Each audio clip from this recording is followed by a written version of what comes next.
सास का मायका प्रेम। रिद्धि की सास को हर वक्त अपने मायके का गाना गाने की आदत थी। अरे बस करना माँ, मामा का ये किस्सा तो 50 बार पहले भी सुना चुकी है। अरे हाँ, तो क्यों ना बताऊं। तेरे चाचा तो उस वक्त हाथ झाड़ कर खड़े हो गए थे।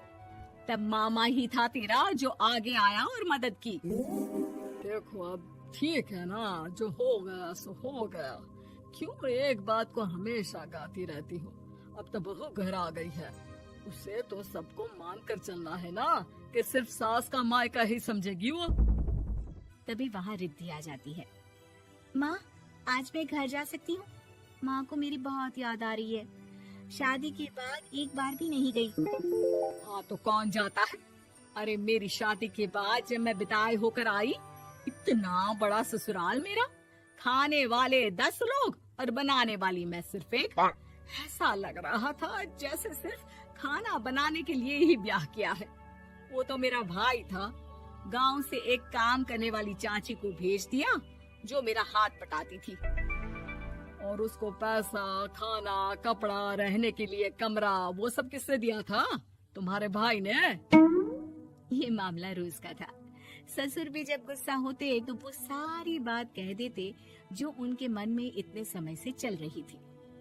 मेरा भाई, भाभी, भतीजा, भतीजी सब छुड़वा दिया। मैंने जीवन भर सिर्फ तुम्हारे परिवार वालों से निभाया, लेकिन अब भी चैन नहीं है तुमको। बहू के सामने सास को लगा कि उसकी बेइज्जती हो रही है। अब सुन बहू, अपने कमरे में जा, कहीं नहीं जाना मायके वायके। घर का काम कौन करेगा? पड़ोसन। बहू समझ जाती है मामला गर्म चल रहा है। कमरे में जाने में ही भलाई है। कमरे में क्या है? तुम्हारी माँ हर वक्त चिक चिक चिक चिक करती रहती है।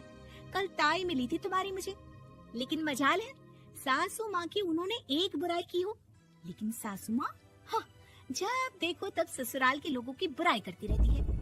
बेचारे पापा जी कितना मिस करते हैं अपने घर वालों को।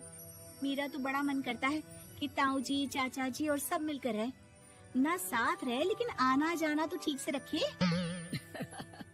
हिंदुस्तान और पाकिस्तान एक हो सकता है, लेकिन चाचा और ताऊ के परिवार के साथ हम लोगों का मिलन ना जी ना, कभी नहीं हो सकता। ये बात है। देखिए मेरे साथ ना ज्यादा चैलेंज मत करिएगा। ऐसा कोई काम नहीं है जो मैं नहीं कर सकती। ससुर जी जो कि बहू की बात सुन रहे थे सामने आ जाते हैं। अरे बेटा, तू ये कर सकती है तो प्लीज मेरा परिवार किसी तरह मुझसे मिलवा दे। सारी जवानी तो मैंने किसी तरह काट ली, लेकिन जीवन के इस पड़ाव पर बहुत याद आती है मेरे परिवार की। हाँ हाँ पिताजी, आप चिंता मत करिए, बस मेरा साथ देते रहिए आप दोनों। फिर देखिए कैसे माँ जी भी ठीक हो जाएंगी और पूरा परिवार भी एक हो जाएगा।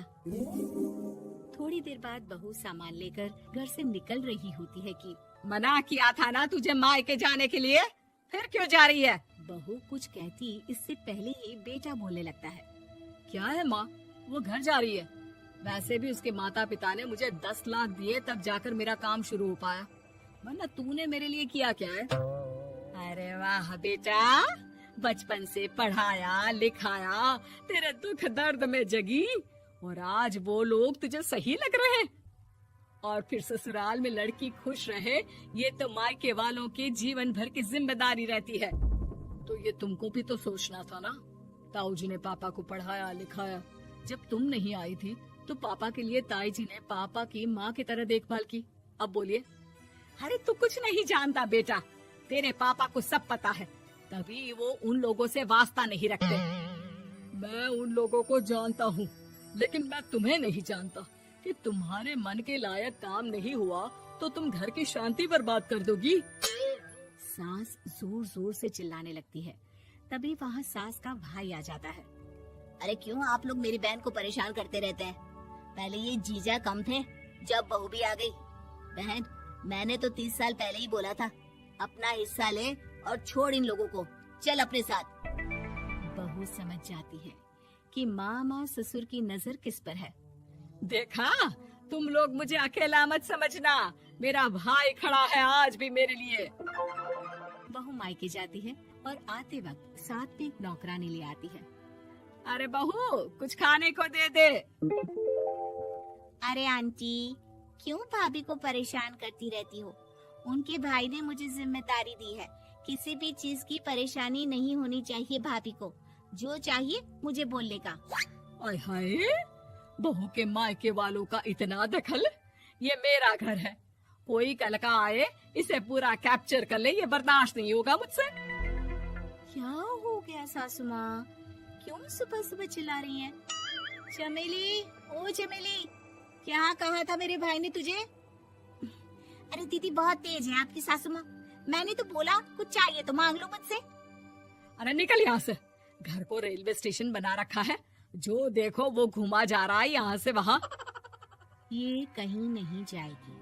ये जाएगी तो घर का काम कौन करेगा? मैं। हाँ, और क्या करती है बहुएं? घर का काम ही तो करती है, इसमें नया क्या है? तभी वहाँ ससुर जी आ जाते हैं। हाँ, तो यही बात तो तुम्हें भी समझनी चाहिए थी ना। आज बहू के मायके से नौकर आ गया तो तुम्हें बुरा लग रहा है? अरे तो उस वक्त गर्मा गर्म खाना तो सबने खाया ना। ऐसा तो नहीं है कि मेरे मायके का नौकर था तो सिर्फ मेरे लिए बनाता था। अरे निकालो इसे फिलहाल, बाद में बात करती हूँ। सास का गुस्सा जोर से नौकरानी पर फूटता है। तभी वहाँ बेटा सामान के साथ आकर खड़ा हो जाता है। चलो रिद्धि, तुम ठीक बोलती हो। मेरी माँ को तो हम लोगों की कोई फिक्र है ही नहीं, ये तो सारा दिन सिर्फ अपने बारे में सोचती है।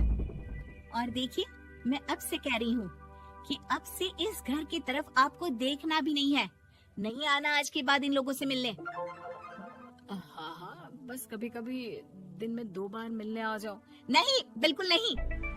ससुर झूठा नाटक करते हुए। मेरी बीवी ने मुझे मेरे ही परिवार से दूर कर दिया, आज बहू मेरा इकलौता बेटा दूर कर रही है। हाय, कैसे जीऊंगा मैं? वाह, वो भाई जो आपको बेटे की तरह मानता था, उन्हें छोड़ने में तो दुख नहीं हुआ। आज खुद का बेटा छोड़कर जा रहा है तो कैसे जीऊंगा? बड़े आए। अब सास समझ चुकी थी कि उससे गलती क्या हुई है।